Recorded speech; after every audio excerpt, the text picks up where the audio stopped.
김민석 국무총리 후보자가 자신을 둘러싼 여러 의혹에 대해서 연일 해명을 이어가고 있습니다. 중국 칭화대 석사학위와 관련해서 출입국 기록을 직접 공개했다고요? 네, 그렇습니다. 김 후보자는요, 2010년 취득한 중국 칭화대 석사학위에 대한 의혹 제기가 계속되자 당시 중국 출입국 기록과 비행편 기록을 공개했습니다.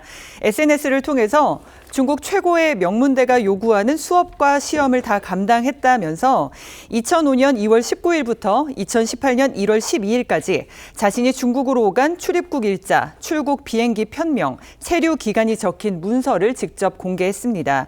그러면서 칭화대 로스쿨은 마구잡이로 학위를 주는 대학이 아니다. 중국에서는 논문도 썼다라면서 강하게 반발했습니다. 이에 대해서 국민의힘에서는 어떤 입장입니까? 국민의힘은 김민석 후보자의 유학 기간과 정치 활동 시기가 겹치는 만큼 학위 취득을 위해서 해외 대학에서 직접 수업을 들은 것이 맞는지 정확하게 확인하고 검증해야 한다, 이런 입장을 견지를 해왔습니다. 그러면서 김 후보자에게 출입국 기록을 공개하라고 요구를 했었고, 어제는 법무부를 항의 방문해서 김 후보자의 출입국 내역을 요구하기도 했습니다. 그런데 이후에 김 후보자가 아까 보신 것처럼 자신의 출입국 기록을 직접 공개를 한 겁니다. 이에 대해서 국민의힘은 검증되지 않고 가공된 자료일 수 있다라고 반박을 하고 있고요. 송원석 원내대표는요, 자료는 출입국 관리사무소에서 원본 그대로 제출해 주는 것이 정확하고 맞을 것이다라고 하면서 김 후보자가 공개한 자료는 편집된 부분이기 때문에 정상적인 원본이라고 보기가 어렵다라고 하면서 신빙성을 탄핵을 하고 있습니다. 검증된 법무부 출입국 증명 자료를 요구하고 제출하라는 게 국민의힘 입장입니다. 자, 이러면서 김민석 후보자의 해명이 계속 바뀌고 있다고 주장하고 있습니다. 제가 월수금에 아침 회의를 하고 7시 회의를 하고 8시, 9시 비행기를 타고 일주일에 한 2번씩 왔다 갔다. 그래서 수업을 다 했어요. 다 하고 시험 다 보고. 민주당 최고위원 시절에 아침 7시 회의를 마치고 곧바로 8시, 9시 비행기를 타고 중국 칭화대로 갔다고 허풍을 떨고 있습니다. 허무맹랑한 거짓말이라는 게 드러나니까 최고위원회의를 일주일에 하루씩 빠지면서 비행기를 타고 다녔다고 곧바로 말 바꾸기를 감행했습니다. 자, 저건 어떤 주장인 겁니까? 예, 김 후보자는 앞선 한 유튜브에 출연해서 월수금 아침 7시에 있는 최고위 회의를 마치고 8시나 9시 비행기를 타고 일주일에 한두 번씩 왔다 갔다 하면서 수업을 들었다, 이렇게 해명을 했습니다. 하지만 국민의힘은 당시 회의록에 적혀있는 회의 시작 시간은 대부분 오전 7시가 아니라 오전 9시 이후다라고 지적을 했거든요. 또한 김 후보자는 출입국 기록을 공개한 이후의 인터뷰에서는 아침 최고위 회의를 일주일에 하루씩 번갈아 가면서 빠지면서 비행기 출퇴근, 학업 투혼을 불태웠다, 이렇게 말을 했습니다. 여기에 대해서 국민의힘은 김 후보자의 해명이 계속 바뀌고 있다. 처음엔 회의를 하고 비행기를 탔다라고 했는데 이후에는 회의를 빠지고라고 해명이 바뀌었다는 것을 지적하면서 김 후보자가 국민에게 거짓말을 했다라면서 비판했습니다. 김 후보자는 국민의힘에서 제기했던 8억 재산 증가 이 의혹에 대해서도 해명을 내놨습니다.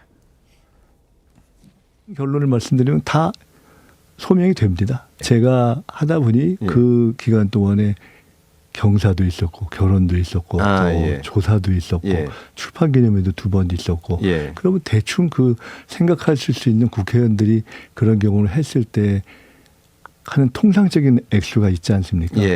그런 것만 맞춰봐도 그게 그냥 맞습니다. 자, 강연, 결혼식, 출판 기념회 등을 통해서 마련한 재산이다, 이런 얘기군요. 그렇습니다. 앞서 국민의힘이 김 후보자의 소득증명 자료를 토대로 김 후보자가 지난 5년간 5억을 벌었는데 사용한 돈은 13억에 달한다라고 주장하면서 8억이 빈다, 8억 자금 출처를 밝혀라라고 요구를 했었습니다. 이에 대해서 김 후보자는 모두 소명이 된다라고 하면서 아들 학비를 제외한 6억 원에 대해서 경사도 있었고 결혼도 있었고 조사도 있었고 출판 기념회도 2번 있었다. 국회의원들이 그런 경험을 했을 때 하는 통상적인 액수가 있지 않나. 그런 것만 맞춰봐도 그냥 그게 맞다라고 설명하면서 조만간 국회에 소명 자료를 제출할 예정이라고 밝혔습니다. 예. 국민의힘에서는 현금이 너무 많은 것 아니냐는 지적을 내놨습니다. 제일 중요한 거는 이게 2022년부터 23년까지 출판 기념회를 해서 한 3억 원 정도를 현금을 받은 거죠. 현금은 집에 놨다는 겁니다.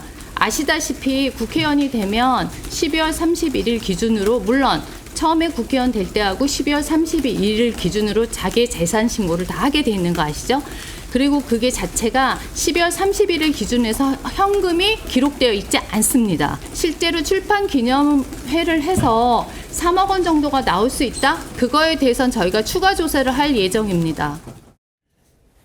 이 공직자윤리법 위반 아니냐 이런 주장도 나오고 있어요. 네, 그렇습니다. 국민의힘 주진우 의원은요, 김민석 후보자가 경조사비 출판 기념회에서 받은 6억 돈 봉투를 모아서 집에 쌓아두고 썼다니 충격적이라면서요. 과거 이재명 대통령이 돈 많은 분들은 왜 돈을 장롱에 보관할까요? 장롱도 이자를 주나 보죠 라고 올렸던 SNS 글을 소환했습니다. 그러면서 주 의원은요, 김 후보자가 공직자윤리법과 공직선거법 위반을 한 것이다라고 주장을 했는데, 먼저 공직자윤리법은요, 김 후보자가 그러니까 이 해명대로라면 한마디로 6억 원 정도는 나 같은 유력 정치인에게는 흔히 들어오는 통상적인 현금이다 이렇게 말을 한 거라면서 이 현금 짬짬이를 막기 위해서 현금도 등록하고 공개하도록 엄격히 규정이 돼 있는데, 아무리 분석해도 현금은 등록에서 누락이 됐다. 현재 얼마의 현금이 남아있는지도 밝혀야 한다라고 주장을 했습니다. 그리고 두 차례 총선에서 후보자 재산을 공개할 때 현금을 고의로 누락하면서 허위 사실을 공표했다. 시효는 지났지만 공직자 선거법도 위반이다라고 주장을 했습니다. 여야 간의 공방이 격화되면서 이 청문회가 증인 없이 진행될 수도 있다는 우려가 나오고 있습니다. 이건 어떤 상황인 겁니까? 예, 인사청문회법에 따르면 국회는 증인 참고인 등에 대해서 5일 전까지 출석 요구서가 송달되도록 해야 합니다. 그러니까 청문회가 24일, 25일에 열린다고 하면 오늘까지는 합의가 마무리돼야 되는 셈인데요. 여야 인사청문특위위원들은 오늘 관련해서 협의를 이어가는데, 지금까지 여야가 팽팽히 맞서온 만큼 증인과 참고인 채택이 최종 무산될 가능성도 거론되고 있습니다. 이 증인 명단에 최종 합의하지 못하면 김 후보자의 청문회는 증인과 참고인 없이 진행될 수도 있습니다. 국민의힘은 오늘 오전 긴급의총을 열고 대책 마련에 나섰고요.